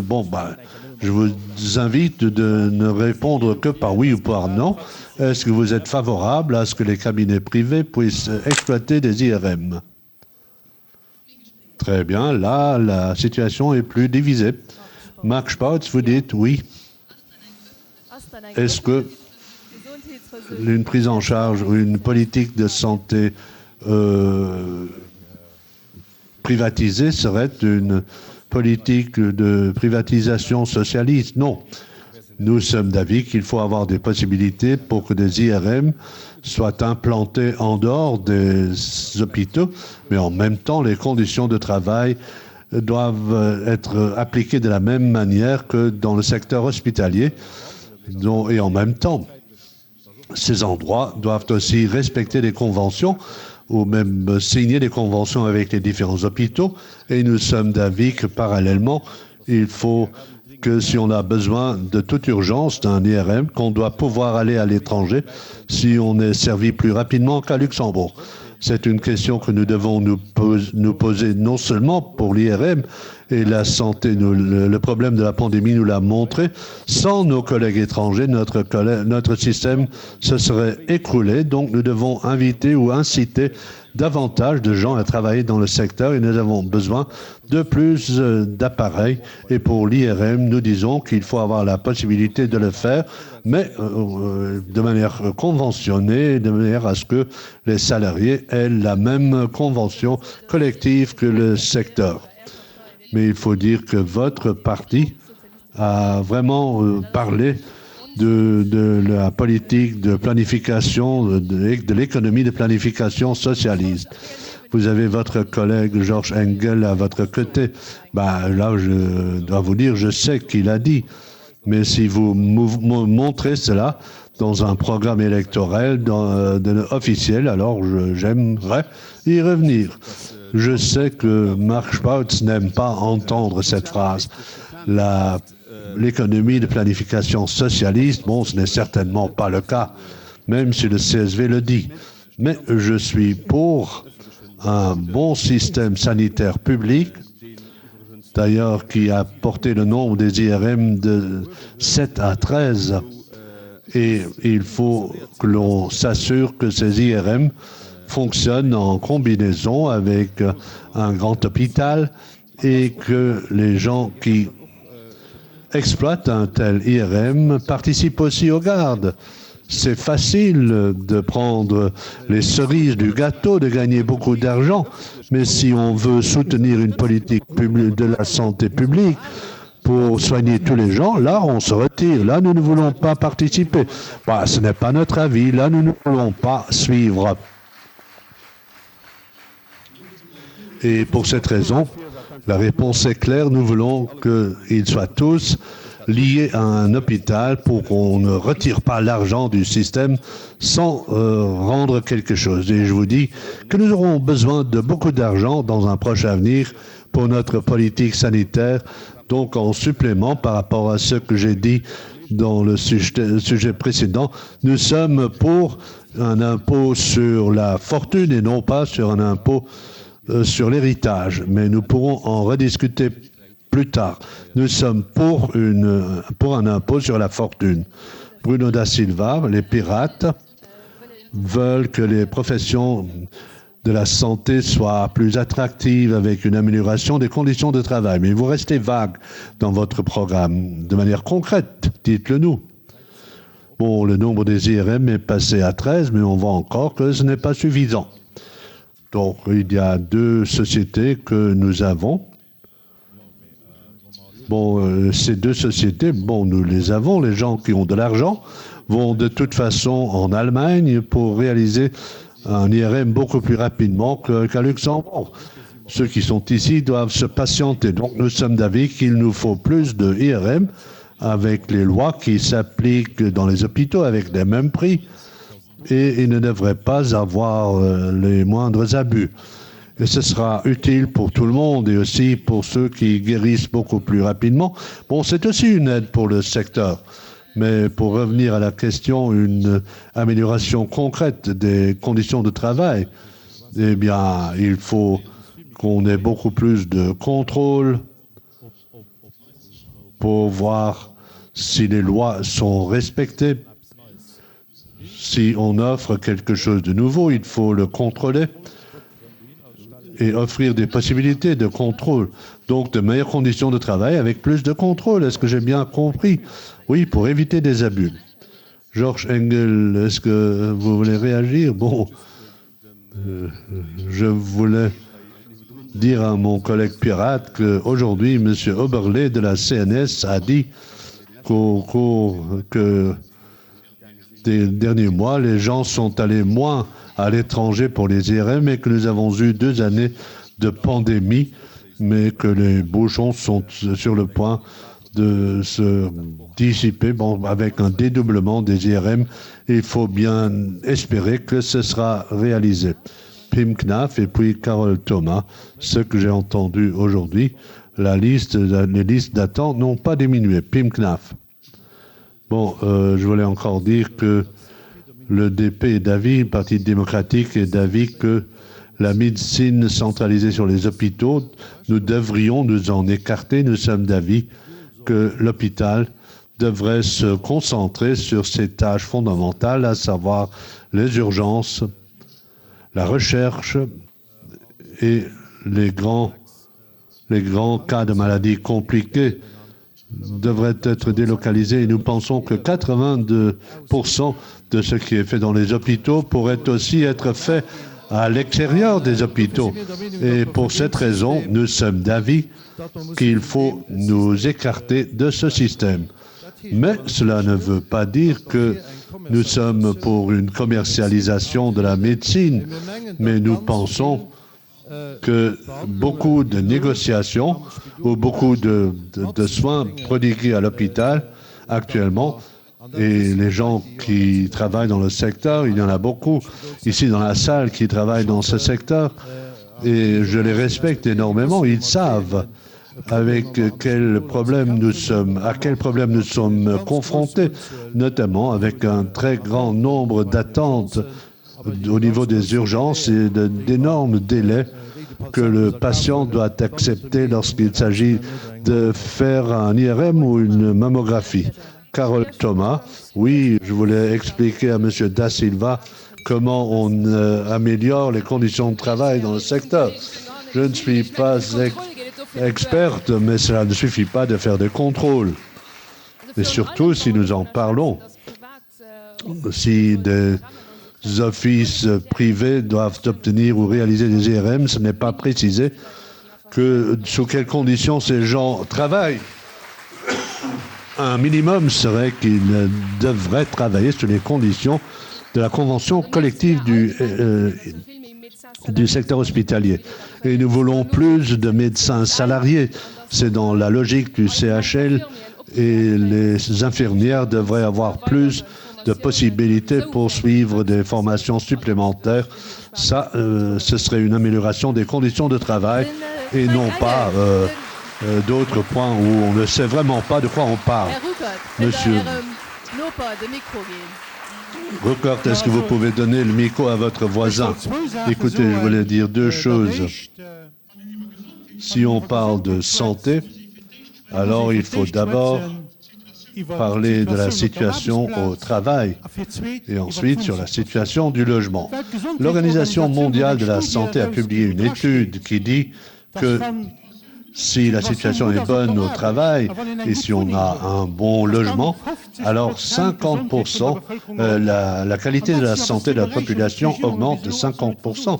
Et là, le gouvernement a failli jusqu'ici. Un deuxième point, le gouvernement a raté le coup au niveau de l'évolution de la santé. Et deuxièmement, ces problèmes ont déjà existé avant la pandémie. Il n'y avait pas suffisamment de personnel dans les hôpitaux, pas suffisamment de médecins. On a toujours dit que ce n'était pas vrai. Mais là, avec la pandémie, nous avons vu que c'était bien le cas. Et là, malheureusement, il faut le dire, là, on n'a pas tiré les bonnes conclusions et on continue à faire des économies au niveau du système sanitaire. La centralisation des hôpitaux, si on l'avait faite pour des raisons médicales, non, c'était en grande partie pour économiser de l'argent. Donc les communistes sont d'avis qu'il faut qu'il y ait des hôpitaux régionaux. Celui de Niederkorn doit être maintenu, de même que celui de Vils. Il faudrait en avoir un à Grevenmacher, un autre dans le canton de Redange, et cela permettrait que la santé de la population puisse être mieux prise en charge. Ça coûte de l'argent, oui, mais il faut dépenser cet argent, et alors on dépense moins pour les aspects militaires. À ce moment-là, on peut dépenser plus pour la santé. Frank Engel, vous vouliez dire quelque chose? Dernière demande la parole alors. Ok, je voulais encore ajouter un élément. Le pourcentage de PIM, bon, je les honore, mais si on devait parvenir à avoir 80% de ce qui se passe dans les hôpitaux qui se passerait maintenant à la maison, ça m'étonnerait vraiment. Donc ce passage en ambulatoire, je n'y crois pas. Et je crois que d'ici là, il faudra quand même bien prendre soin des hôpitaux de manière convenable. Et pas que des médecins, leur position idéale, c'est d'avoir une position dans les hôpitaux pour avoir un équipement de base convenable, et dans leur cabinet privé, ils pourront vraiment gagner de l'argent. Ça, c'est une hypocrisie fondamentale dans le système de la santé au Luxembourg. On croit devoir faire comme si c'était un métier, une profession libérale. Mais ceux qui exercent la profession libérale aimeraient quand même avoir la couverture CNS jusqu'à un niveau relativement élevé pour ne pas devoir travailler comme une profession libérale et pour éviter qu'il y ait des sous en moins le mois d'après.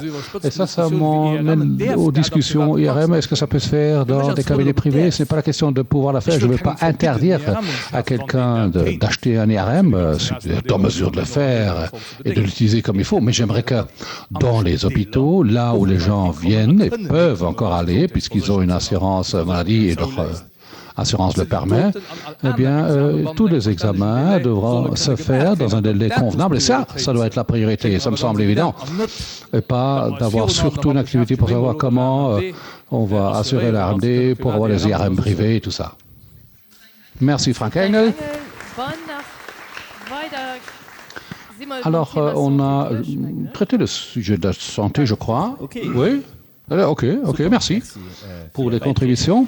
Ce qui nous amène à un autre sujet important dans cette campagne électorale, à savoir un sujet qui est aussi ancien que le mouvement syndical lui-même. Et c'est le sujet, vous l'avez deviné, de la réduction du temps de travail, ou de manière générale, les temps de travail. Aujourd'hui, entre guillemets, on a juste encore 40 heures semaine, 8 heures par jour, congés les week-ends, congés rémunérés l'été. Ça, c'est le mérite du mouvement syndical au Luxembourg et dans le reste du monde. Je ne sais pas quel rôle a été joué dans cette thématique par les études, mais les luttes sociales ont contribué certainement. Il y a une question de distribution, de répartition. Bon, si moi je gagne plus, mon patron les accélère moins, et si je travaille moins, je suis moins disponible pour mon patron pour générer ses richesses. Et c'est difficile de trouver une situation de gagnant-gagnant. On dit win-win. Et le GBL est pour une réduction légale du temps de travail avec compensation salariale complète de par une législation. Et là, le système des conventions collectives peut intervenir parce que dans les secteurs et dans les entreprises, on va décliner cela dans les réalités contextuelles. Contrairement à certains partis, nous ne croyons pas. Certains partis représentés ici ce soir d'ailleurs, on ne croit pas qu'il y a une discussion individuelle à égalité entre employés et employeurs. On peut négocier tous les aspects, y compris les temps de travail. Sinon, nous, on n'aurait plus de rôle à jouer. Il n'y aurait plus de syndicats du coup.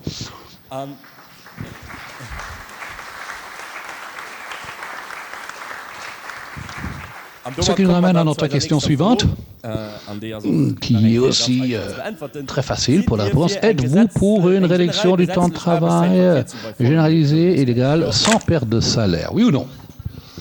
Alors, est-ce qu'on a... OK, vous êtes là quand même, hein? Non, oui. Bon, je vais commencer par Carole Thomas, car votre parti, effectivement, va le plus loin dans cette question de la réduction du temps de travail.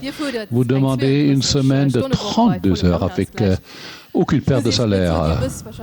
Vous savez quelle est la réaction du patronat, vous connaissez la position, évidemment. Mais malgré cela, comment arrive-t-on à une telle demande? 32 heures semaine, comment réaliser cela? Je le sais très bien parce que j'étais déjà à certaines tables rondes de chambre de commerce aussi ces derniers mois.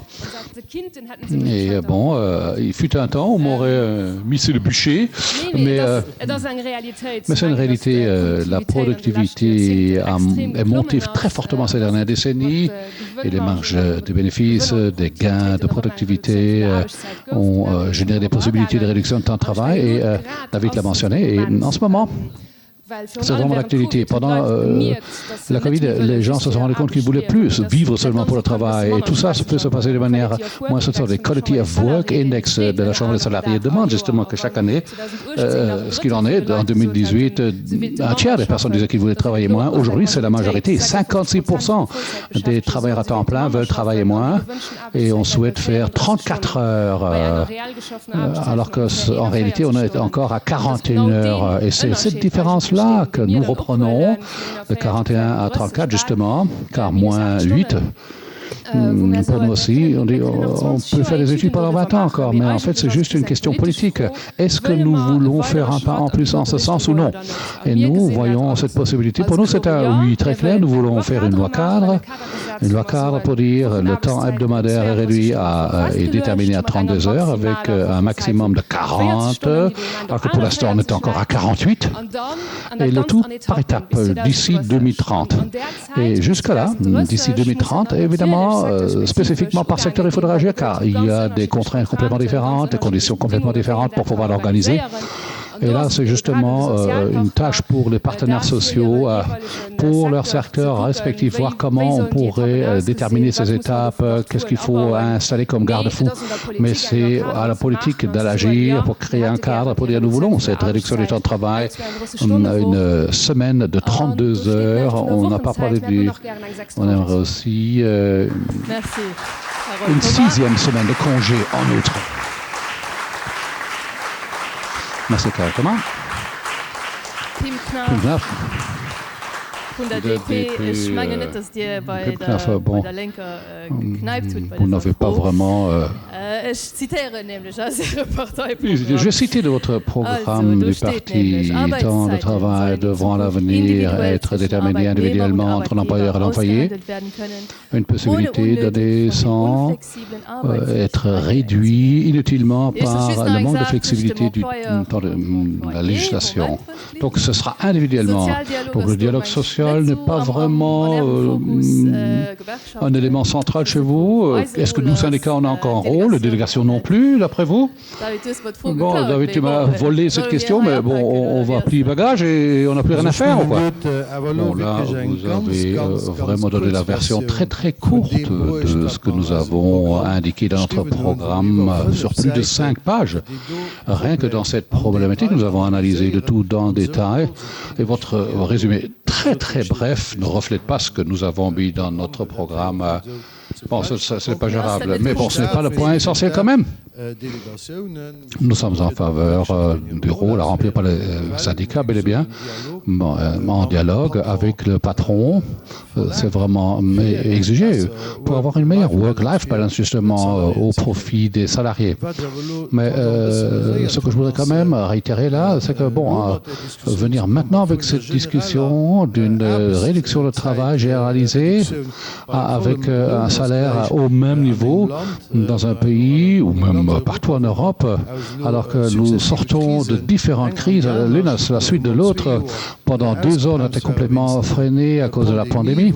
Et puis après, il y avait une crise énergétique, puis une crise liée à l'inflation. Venir maintenant avec ce message-là qu'il faut travailler moins, je crois que pour moi, c'est totalement incompréhensible. D'ailleurs, je crois que ce n'est même pas réalisable. Nous courons sinon un très très grand risque, notamment pour ce qui est des petites entreprises, celles qui ne peuvent pas gérer des surcharges de travail alors qu'ils sont déjà totalement au bout de leurs possibilités, sans parler du manque de personnel qualifié que l'on constate partout en Europe. Si on dit que les gens vont travailler moins, il faudra trouver encore plus de personnes qualifiées pour compenser. Et là, il y a des chiffres très clairs. 6500 personnes partent à la retraite chaque année. Nous travaillons, par notre productivité, 13 000 nouveaux emplois par an. Par contre, il n'y a que 6 000 personnes qui sortent des écoles pour prendre ces places. Donc c'est tout à fait irréalisable, cette proposition telle qu'elle a été formulée. Je crois qu'on ne pourra pas supporter une telle structure. Et puis, vous dites que c'est une demande généralisée d'une majorité de la population active de travailler même. Moi, je vois beaucoup d'autres personnes qui me disent autre chose. Les gens me disent plutôt qu'ils préféraient peut-être travailler peut-être un peu plus pour gagner un peu plus et pas travailler moins. Si on impose au patron de payer le supplément alors qu'il a ses salariés moins longtemps, c'est une charge supplémentaire qu'il ne pourra pas alors prévoir pour des hauts salariales. Oh là, c'est rompu, Georges Engel veut réagir. Oui. Des 18 mois pendant lesquels j'ai été ministre du Travail, je n'ai pas tout réussi, mais j'ai quand même réussi une chose, de remettre la réduction du temps de travail à l'heure des jours. 3 mois après le début de mon activité, cette étude a été lancée. Différentes personnes ont dit que j'avais mal entamé le sujet et que j'avais vraiment noyé le sujet et que, ça n'allait plus être à l'ordre du jour par la suite. Je dois quand même dire que tous les partis, dans tous les programmes électoraux, ont parlé de la réduction du temps de travail. C'est une très bonne chose. C'est un sujet très très important pour toute une série de raisons d'ailleurs. Premièrement, juste pour ce qui est de l'attractivité du Luxembourg, en Allemagne, en France et en Belgique, le salaire minimum a été augmenté et que les gens gagnent presque autant qu'ici au Luxembourg et travaillent encore moins, car les études le montrent très clairement. Alors il faudra lutter pour attirer encore des gens qui voudront venir travailler au Luxembourg. Et c'est la raison pour laquelle nous, en tant que Luxembourg, nous devons rester attractifs. Si on ne regarde que le secteur de la santé, là, c'est de 38 heures pour l'instant, et lorsqu'il y aura une réduction là, il y aura une réduction ailleurs aussi. Mais 66% des soignants viennent de nos pays limitrophes. Si on ne les a plus ici, on peut carrément fermer les hôpitaux. Toutes ces réalités-là, il faut s'en rendre compte. Pour rester attractif, nous devons faire quelque chose au Luxembourg qui augmente l'attractivité et une réduction du temps de travail à cet effet-là. Deuxièmement, on peut parler de 32 heures, de 36 heures, 38 heures. Le fait est que nous voulons une réduction du temps de travail. Je crois que là, nous deux, en tout cas, on est bien d'accord. Peut-être que vous êtes allé encore plus loin, mais il y a aussi des réalités. Et si je veux faire valoir un point, et si je veux aussi pouvoir faire quelque chose dans une coalition, eh bien, le programme électoral doit être rédigé de manière telle qu'on pourra obtenir un résultat après. Alors, on a dit, on va faire une étude. Non, pas une étude, on va faire plutôt, dit l'orateur, une analyse sectorielle, en essayant d'avoir une semaine à 38 heures à introduire pour voir où pourrait y avoir des problèmes. Car c'est très divers. Lorsqu'on travaille avec des personnes, c'est différent. En une situation où on est dans un bureau, on travaille devant un ordinateur. C'est une autre manière de travailler. Donc, à tel endroit, il faudra plus de personnes. Et ailleurs, on pourra s'en sortir avec moins de monde. On a lu le livre là sur le travail et l'évolution. Il y aura moins de travail aussi dans les années à venir grâce à la numérisation, la digitalisation et donc le manque de main-d'œuvre pour être partiellement compétent. Monsieur Engel, puis-je vous rappeler qu'on était censé parler pendant 1h30? Oui, mais c'est un sujet qui me fascine, je suis désolé. Et ces derniers temps, je me suis vraiment préoccupé massivement. 1h30, c'est totalement impossible. Voilà. Marc, je pense maintenant. Est-ce que vous voulez peut-être dire quelque chose? Ok, bon. Nous sommes aussi pour une réduction du travail, pour le dire clairement. Voilà. Comme ça dit aussi.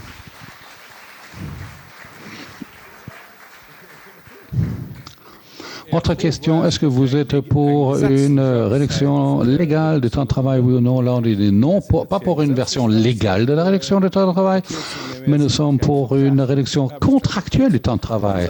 Isabelle a cité une phrase du programme électoral, nous voudrions une autre organisation du temps de travail. Nous sommes d'avis que ici au Luxembourg, on doit en discuter de manière complètement différente. On a parlé du work-life balance. Covid nous a montré, aidé d'ailleurs, pour que le télétravail fasse un peu une avancée ici au Luxembourg pour devenir plus attractif. Avant, c'était vraiment dénigré complètement. Mais on ne peut pas comparer tel quel les différents secteurs. Il faut le faire de manière contractuelle et individualisée. Ça doit être fait parmi des partenaires sociaux. Et pour ça, David, il faut un syndicat très fort. Donc, on ne va certainement pas les abolir. Au contraire, on va les renforcer par ce biais-là et leur donner d'autres moyens. Et c'est pour ça qu'il faut une réforme de la loi sur les conventions collectives pour créer d'autres moyens afin d'avoir une situation où des sujets comme la réduction du travail et l'organisation du travail peuvent être discutés de manière adéquate. Et pas seulement au niveau hebdomadaire, mais aussi au niveau mensuel. Certains secteurs ici au Luxembourg, il y a déjà des conventions collectives avec 38 heures, 36 heures, mais ils travaillent quand même encore chaque semaine 40 semaines, mais sur la moyenne annuelle. On regarde, et alors par les biais de congés, d'autres modèles, on a lancé de telles mesures. Alors il faut le faire de manière contractuelle, il faut créer un cadre légal pour cela, et au niveau de la loi sur les conventions collectives, indiquer plus fortement les possibilités pour pouvoir le faire. Merci. Monsieur Roquette, vous voulez demander la parole? Juste permettez-moi, Monsieur Engel, redemander concernant la loi sur les conventions collectives. Vous avez lancé ou annoncé plutôt une étude en janvier. Où est-elle? La réforme de la convention collective, de la loi sur la convention. Cette étude-là, vous l'aviez annoncée. Ah oui. Bon, j'avais 18 mois pour faire toute une série de choses. Je n'ai pas pu tout réaliser, malheureusement. Malheureusement, cet aspect-là en fait partie, mais je suis 100% d'accord. Et dans EBSCO, le Conseil européen où les questions sociales et les questions liées au travail sont discutées. Dans le débat sur le salaire minimum, j'ai œuvré très fortement pour avoir la convention collective plus forte et pour que l'on arrive aux 80% que nous voulons et qui figure d'ailleurs dans la directive.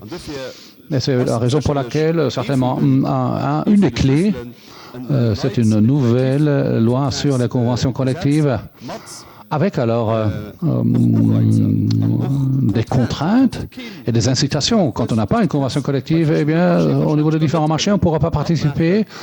Et quand on a une convention collective, eh bien, on pourra participer justement à différents marchés publics. Ça va renforcer la loi sur les conventions collectives, mais surtout aussi renforcer le dialogue social et le syndicat, justement. Et encore une remarque concernant PIM-CNAF. Lorsque le chat joue avec la souris, je sais qui gagne la plupart du temps. Et donc, cette discussion-là, le patron et l'employé, individuellement, qu'est-ce qu'il va faire d'autre que de donner son accord? Il n'a aucune chance de résister. Mais quand il y a des syndicats comme support, dans une délégation, alors ils pourront arranger les choses. Et donc, moi, je suis pour des conventions collectives fortes, justement. Merci.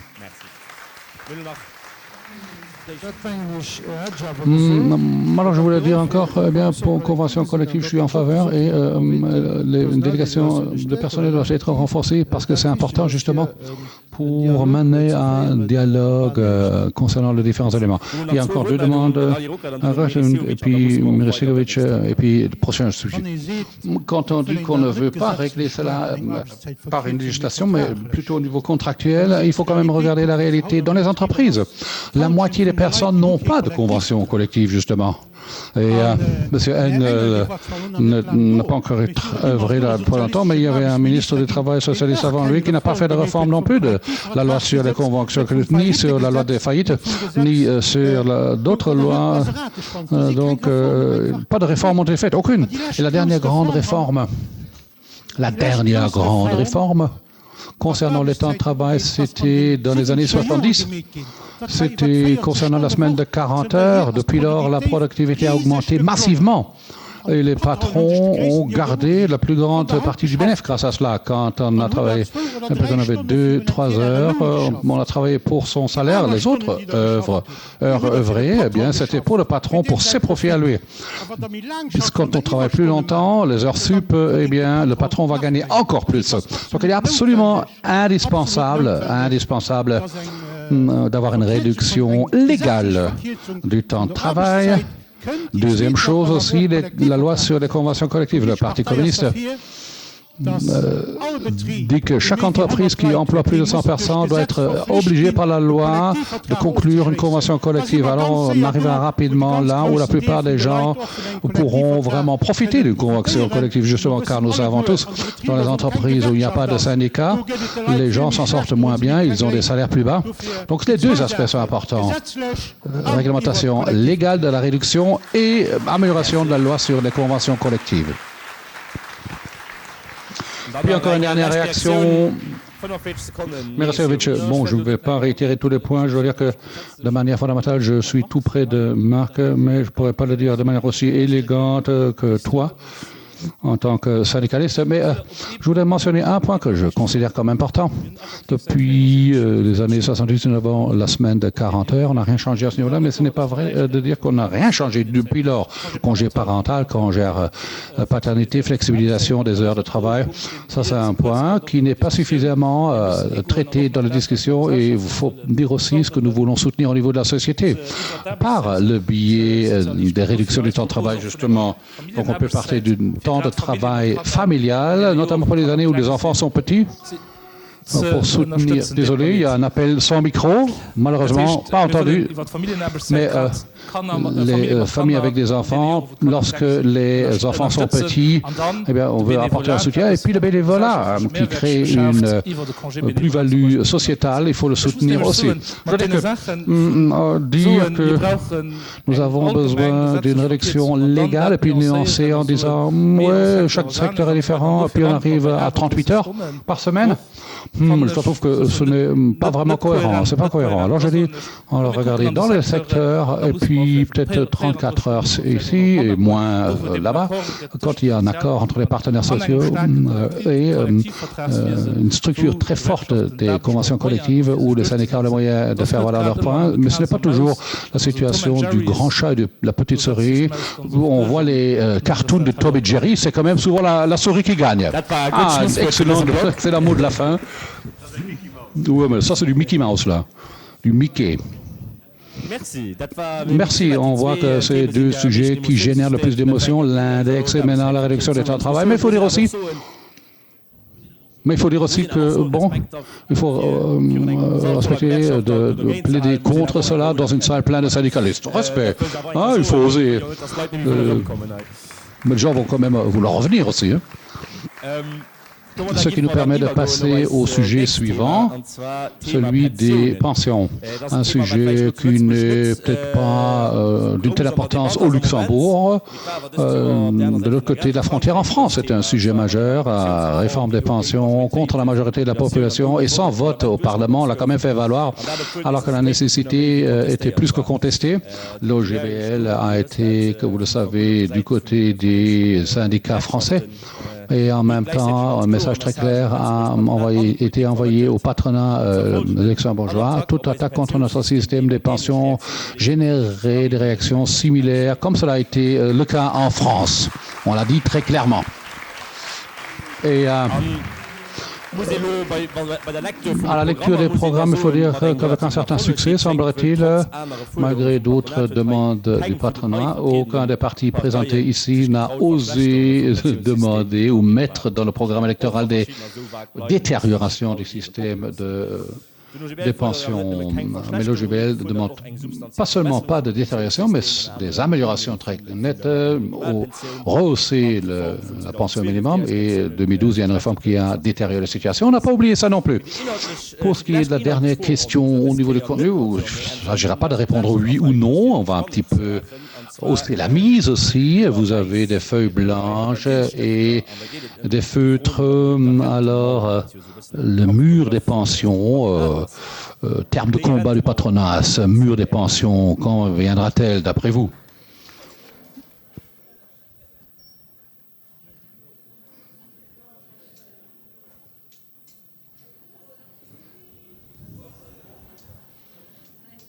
Le temps avance, j'ai besoin de réponses. Quand, d'après vous, arrivera le mur des pensions? C'est pour quand?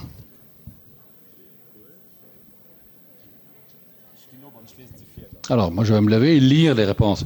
Je vais commencer à sa droite, tandis que les autres continuent à écrire. Frank Engel dit, nous l'aurons au forum. Dit jamais. Méris écrit encore, c'est tout un poème. Je continue ici. Georges Engel dit, jamais si on prend les bonnes décisions au préalable. Le pirate dit jamais, Donald dit jamais, et puis Knaf dit jamais si on poursuit une politique responsable. Et pour le photographe, levez vos feuilles de réponse. Mirès dit jamais, puisque d'autres modèles de financement peuvent être du capital. Car Thomas dit, si on ne va plus discuter de redistribution, donc non, jamais. Et Marc Spass dit, jamais, puisque nous allons prendre des décisions. Ils disent tous, la plupart disent, non, mais ils veulent quand même prendre des décisions. Alors, on est curieux de voir quel type de décision va être prise. On va faire parler Bruno de Silva en premier. Il a été un peu moins présent juste avant. Moins de prise de parole, j'ai l'impression. Alors, on va le lancer tout de suite. Si j'ai bien compris la question, déjà, mur des pensions, OK. Je crois que nous avons un très bon système. Et comme on a dit, si nous poursuivons sur cette voie, et nous voulons regarder un petit peu de manière futuriste pour investir dans d'autres fonds pour pouvoir maintenir les pensions, eh bien, ce mieux n'aura jamais lieu. Il faut le dire quand même aussi, hein. Merci pour cela. Frank Engel, vous avez dit, vous avez la parole, voilà. Mais c'est un petit peu comme avec les pensions, comme dans d'autres dossiers aussi. Je parle des principes que je ne suis pas trop loin de l'avis de Méris et d'autres collègues qui trouvent que d'autres sources de financement doivent être explorées parce qu'il faut le faire. Dans le programme électoral, nous avons mis que nous voudrions créer un revenu universel pour les gens au-delà de 65 ans avec entre 1 000 et 2 000 euros par mois, avec une taxation du capital en même temps. On pourrait en arriver là si on devait avoir une taxe d'abonnement, certains pour 1000, adaptés pour nos... Alors, en ce moment, nous avons encore 6 000 milliards de fonds gérés au Luxembourg, administrés. Si on prend des pour 1000, on peut quand même arriver à des milliards. Nous trouvons qu'il est nécessaire de mener ce genre de raisonnement, contrairement à ce que les partis soi-disant responsables vont vous raconter. Je crois qu'il y a des grands fonds qui investissent dans la durabilité, énergie, hydrogène. On nous en parle tout le temps. J'y connais un petit peu. Eh bien, on va les payer quand on est, parce que vous avez une bourse verte. Et ça, c'est une très bonne chose. Et nous pourrons de cette manière-là, justement, générer des financements, des sources de financement alternatives. Et alors, on peut éviter que les gens tombent dans la pauvreté liée à l'âge. Et on ne devra pas hésiter sans cesse comment les pauvres, là, pourront essayer de financer des pensions avec juste les 4% qu'ils proposent pour l'instant. Il faut d'autres types de financement dans le paysage des pensions. C'est dans l'esprit du temps. Et quand on voit les plus-values liées à la productivité, eh bien, si on gère bien ces nouvelles sources, il n'y aura pas de mur des pensions. Au niveau du CSV et du Parti démocratique, bon, vous restez très réservé lorsqu'on parle d'une réforme des pensions.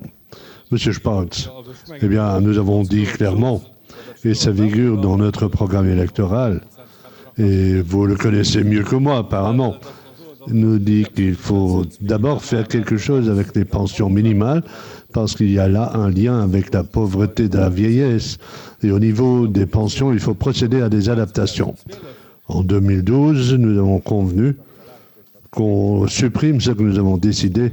Et David demande qu'on le supprime. Nous avons dit qu'en 2012, pour la réforme que David veut supprimer, nous avons décidé que régulièrement, on allait procéder à des adaptations pour voir où nous en sommes avec le système des pensions et s'il faut toucher aux règles, aux différentes vices de réglage. Et il faut se poser des questions pour le financement.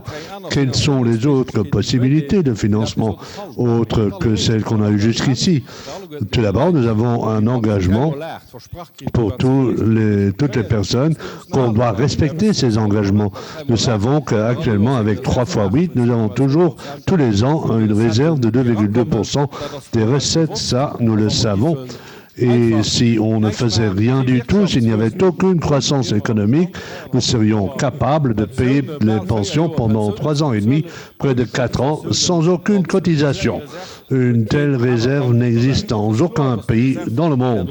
Mais il est évident que ces réserves vont diminuer parce qu'il y aura de plus en plus de retraités, de pensionnés. Et bon, si je dis autrefois, c'était même avant mon époque, où les gens ont commencé à travailler à 15 ans. Ils ont travaillé jusqu'à 65, à 70, ils sont décédés à 72. Aujourd'hui, ils commencent à travailler beaucoup plus tard, ils partent à la retraite beaucoup plus tôt, et ils deviennent beaucoup plus vieux, et les femmes en plus ont une beaucoup plus grande espérance de vie. Ce n'est pas juste d'ailleurs, je ferme la parenthèse.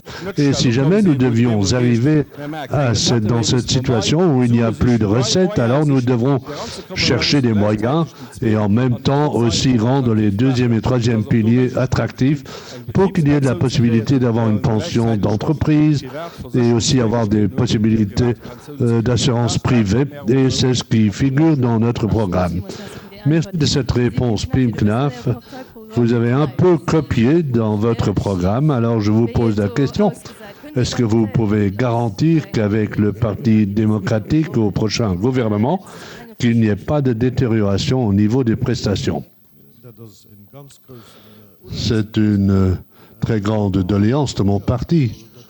Bon, je sais que je ne soulève pas des tempêtes d'enthousiasme au niveau de l'OGBL, mais j'ai à peine commencé de parler, donc c'est une grande doléance pour notre parti de pouvoir garantir les pensions. Mais évidemment, c'est lié à des conditions, notamment l'attractivité de notre pays. Nous devons garder une économie attractive, nous devons attirer d'autres entreprises, nous devons rester compétitifs pour pouvoir approvisionner le fonds de pension et pour garantir les pensions. Donc, il nous faut une politique responsable et je pense que, alors bon, tout le monde espère pouvoir bénéficier un jour d'une pension et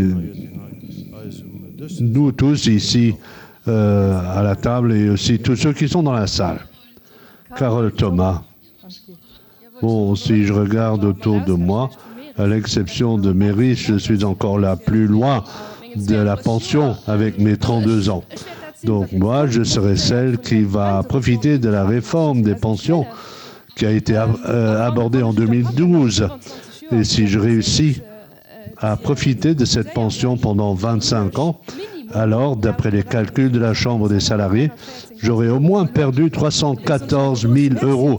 Donc, un grand merci au Parti socialiste et au CSV, mais le Parti démocratique aurait aussi participé à cette réforme si elle avait eu la chance. Ah, ils ont aussi voté pour cette réforme, oui. Bon. Donc, on me dit que vous avez aussi voté pour cette réforme. Donc, merci à vous aussi. Donc, nous allons vraiment en direction d'une pauvreté de la vieillesse. Nous voulons que cette réforme soit supprimée. Il y a 10 ans, ce mur des pensions n'existait pas. Il n'existe pas aujourd'hui. Et si on devait avoir des problèmes, on peut parler de redistribution avec, par exemple, un déplafonnement des cotisations. Mais nous en sommes encore loin. Il nous faut une pension minimale qui mérite ce nom, qui aurait le même niveau que le salaire social minimum, que nous voulons augmenter de 300 €. Si on veut vraiment combattre la pauvreté de la vieillesse, bon, nous allons analyser ce qui n'a pas fonctionné. Nous travaillons avec les vices de réglage pour voir comment nous pourrons faire mieux.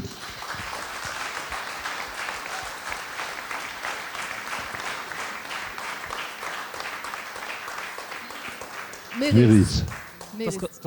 C'est très simple. Quelqu'un qui a travaillé pendant toute sa vie ne doit pas être pauvre au moment d'être un peu plus âgé. Et nous demandons une adaptation régulière du salaire social minimum à l'évolution des prix. Ça doit être la même chose pour les pensions. Et si nous constatons que ça devient un peu plus juste, alors ce ne doit pas être un tabou de parler de modèles de financement alternatifs, par exemple, de financer les rentes avec l'imposition du capital. Je voudrais aussi encore parler d'un autre point où je veux féliciter les syndicats parce que sur ce point, nous nous sommes rapprochés au niveau des réserves. Le fonds de compensation investit actuellement dans le nucléaire, dans des énergies fossiles que nous ne voulons plus, qui ne sont pas rentables à la longue. Et nous voyons un danger pour le fonds des pensions. Nous pensons qu'il n'est pas soutenable parce que nous investissons dans des éléments qui vont perdre en valeur. Et là, je voudrais féliciter la Chambre des salariés. Nous devons faire en sorte que le fonds de pension devienne neutre du point de vue climatique. Et encore un mot sur les pensions d'invalidité. À Luxembourg, c'est une catastrophe. Les gens qui ont le malheur de se retrouver dans une pension d'invalidité ont un très grand problème, donc nous devons les adapter vers le haut pour éviter que des gens qui ont des problèmes de santé aient en plus des problèmes sociaux et soient menacés de pauvreté. Notre proposition de loi se trouve dans le tiroir de la Chambre par rapport au fonds de compensation. Il suffit de la retirer du tiroir, elle est prête. Ali Rucker, vous avez le dernier mot pour le sujet des pensions. Oui, je voulais rappeler que le mur des rentes a été inventé par M. Juncker et le représentant du CSV devrait s'en rappeler. Il l'a invité pour diminuer les pensions.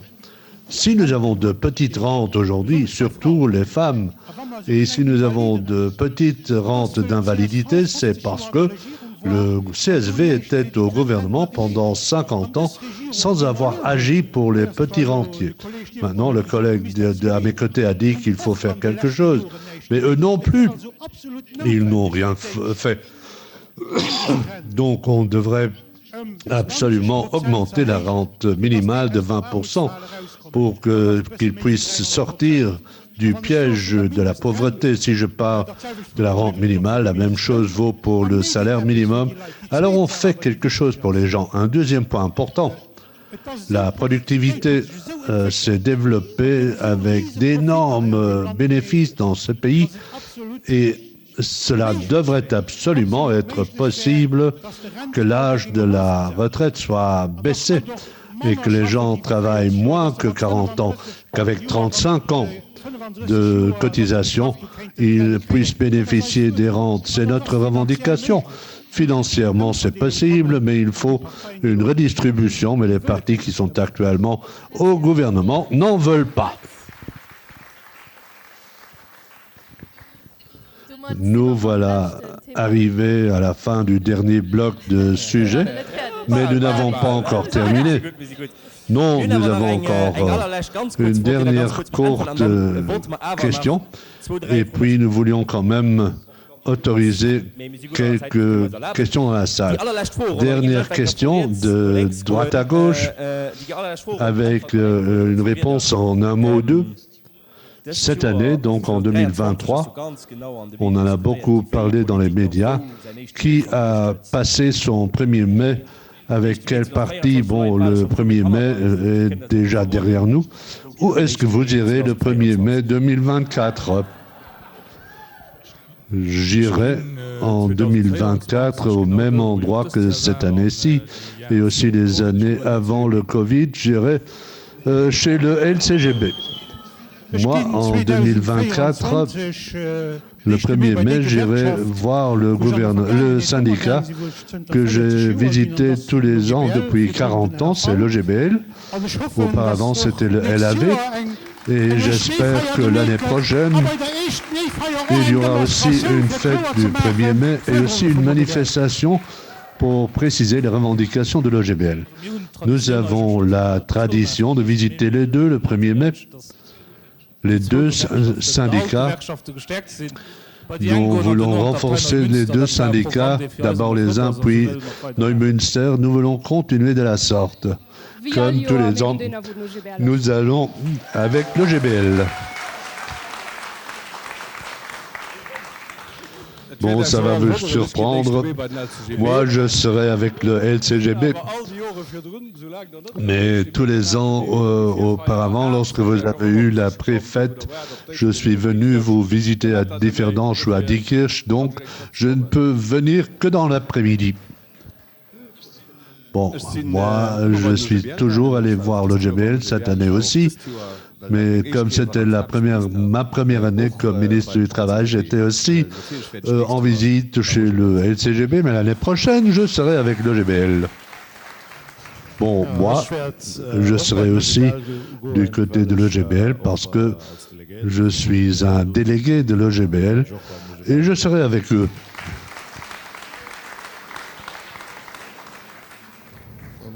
Bon, maintenant, c'est compliqué. Le 1er mai, je rejoins toujours le FOLA, mon club de football, pour sa fête du 1er mai. Bon, vous êtes bien tiré d'affaire. Très bien. Donc, il reste encore 2 ou 3 questions dans la salle, puis nous invitons pour le verre de l'amitié. Les questions doivent être, les questions à la salle doivent être posées avec un micro.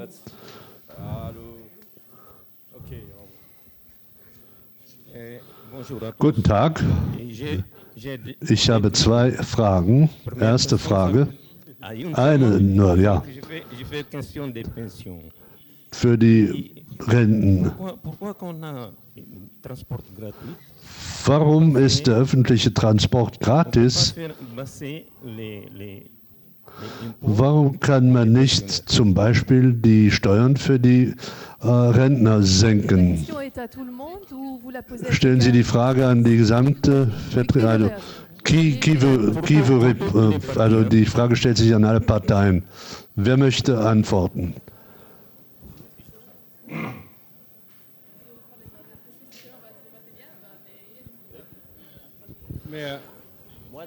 Weniger Steuern für die Rentner. Si j'ai bien compris, alors il y a de nombreux partis qui veulent adapter le barème.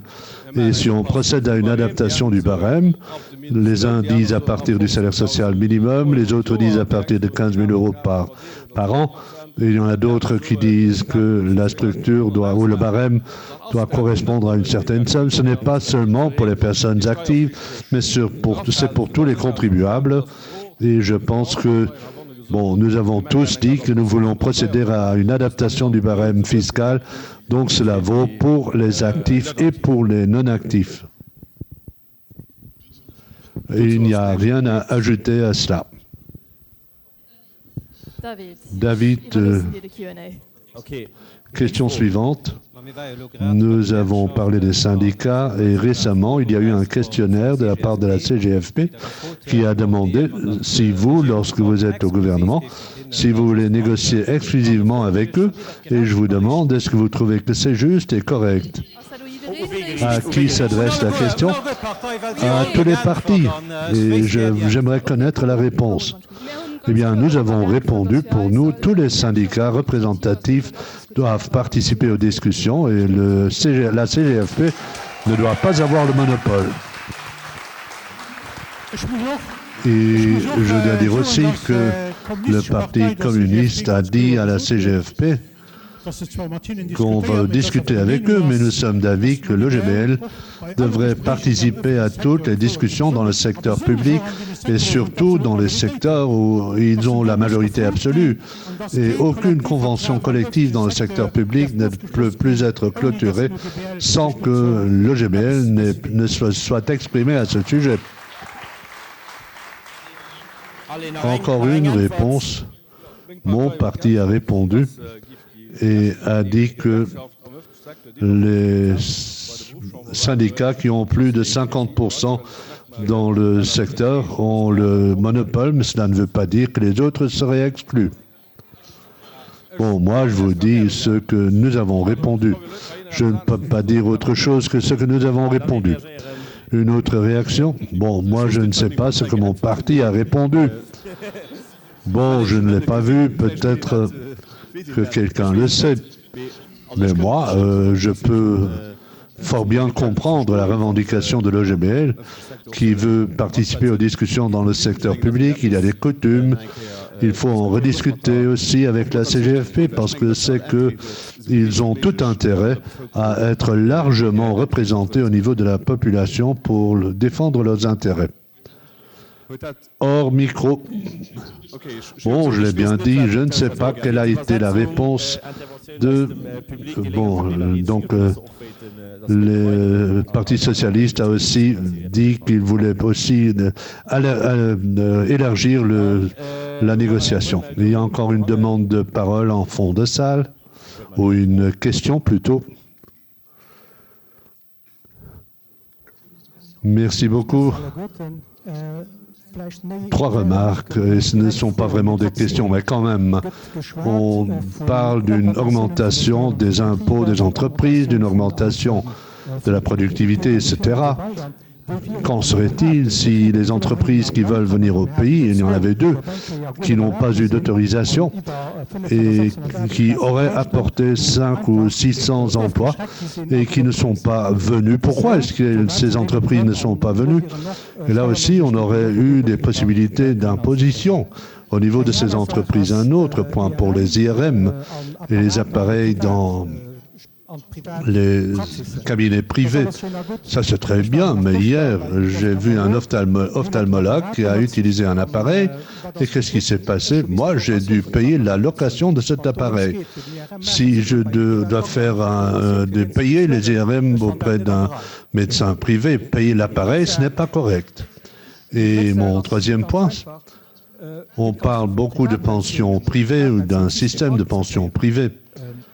Et ce que j'ai entendu jusqu'ici, mais j'étais moi-même dans le cas, c'est toute une imposture parce que ce qu'on doit payer au niveau des impôts, si vous avez une pension privée et le montant de ce que vous recevez, si vous avez mis quelque chose de côté pour votre pension privée, c'est tellement ridicule que cela ne vaut pas du tout le coup. Il faudrait que notre système soit maintenu et amélioré. Voilà mes remarques. Ce ne sont pas des questions, mais des remarques. Merci. Est-ce que quelqu'un veut quand même répondre ou est-ce que vous prenez connaissance des remarques? Tout d'abord, pour les entreprises, nous sommes dans un pays avec un territoire extrêmement limité et pour cette raison, je pense qu'avec les surfaces que nous avons dans les zones d'activité, il faut avoir une gestion responsable. Je veux avoir des endroits où des entreprises artisanales peuvent se développer. Je veux avoir des entreprises qui font un sens dans notre modèle économique. Il y en a qui le font, il y a eu des exemples qui ne le font pas, mais ils ne sont pas partis parce qu'ils n'avaient pas d'autorisation, parce qu'il y avait eu de l'opposition du niveau de la société, et aussi parce que, bon, ils n'avaient plus de patience, ils n'ont pas voulu attendre. C'est comme ça, mais comme on l'a déjà dit, il faut mener une politique intelligente où nous accueillons les entreprises qui nous apportent une plus-value et non pas des entreprises hypo-globalisées qui prennent le lait au Brésil pour produire du yaourt à Luxembourg et aller vendre le yaourt grec ailleurs. Ce n'est pas le modèle économique que nous voulons. Nous avons encore une demande de parole de Frank Engel et puis une dernière question dans la salle. Bon, je me rappelle, dans le contexte où on dit qu'il faut attirer des entreprises à Luxembourg, cela nous rapporte des impôts. Mais je voudrais rappeler qu'un grand commerçant Internet a été traité de manière exceptionnelle, suite à quoi la Commission européenne a porté plainte et a condamné Amazon à payer des impôts, des pénalités. Et puis le gouvernement luxembourgeois a dit « Nous ne voulons pas de cet argent ». Et là où nous pourrions aller chercher de l'argent, nous réussissons à dire non, pour des raisons de compétitivité, nous n'en voulons pas. Et en même temps, nous ne réussissons pas à faire du sérieux lorsqu'on parle d'imposition du capital. Moi, je suis d'avis que cette autre chose ne fonctionne pas. Une entreprise qui gagne énormément d'argent à Luxembourg et qui déclare ne pas gagner de l'argent, cela ne doit plus être possible à l'avenir. Nous avons besoin de cet argent. Merci de cette déclaration. Puis donc la dernière question dans la salle. Merci, j'ai encore une question par rapport aux conditions de travail de manière plus précise, par rapport au télétravail. Après la pandémie, ça s'est un peu répandu et nous avons constaté, du moins dans notre secteur, que, bon, je parle de la sécurité sociale et non pas du point de vue de la fiscalité, nous avons constaté que les frontaliers étaient très limités au niveau du télétravail, ce qui n'a pas fait que le personnel avait les mêmes conditions de travail, à moins que l'entreprise ait aussi limité le télétravail pour les résidents. Et puis il y a eu le nouvel accord cadre où plusieurs pays se sont regroupés. Je parle toujours de la sécurité sociale et non pas de la fiscalité. Et le télétravail a augmenté, ou la possibilité est passée de 25 à 49%. Et maintenant, on nous dit, bon, du côté du patronat, on nous dit que maintenant, il y a de nombreuses conditions qui doivent être appliquées pour les frontaliers. En fait, cet élargissement pour aller jusqu'à 49% n'est plus applicable du tout. Quel est votre avis? Est-ce que vous avez entendu d'autres interprétations? Parce que là, si nous regardons les textes, bon, notre délégation a beaucoup analysé les textes. L'idée consistait à élargir le cadre et non pas à imposer autant de conditions pour faire en sorte que les frontaliers doivent quand même rester en dessous de 25%. Et quelque part, ce n'est pas possible, sinon les gens qui réalisent ces règlements, ce sont en quelque sorte des idiots. Ils élargissent le cadre et imposent en même temps des restrictions. Donc une réponse, bon, c'était un peu long. Le meilleur interlocuteur, c'est peut-être l'actuel ministre du Travail. Je lui donne la parole.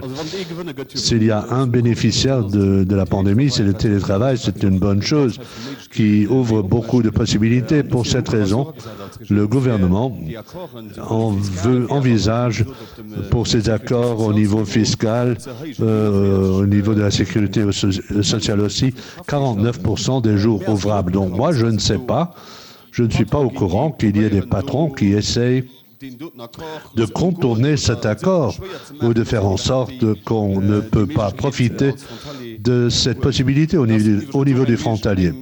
D'ailleurs, c'est aussi un des atouts de l'attractivité de Luxembourg pour attirer encore de la main-d'œuvre. Donc ceux qui habitent à Metz, qui doivent prendre le TGV un jour pour aller à Paris, Et si pour eux, cela vaut mieux plutôt que de venir à Luxembourg et d'avoir un télétravail limité. Donc c'est un avantage.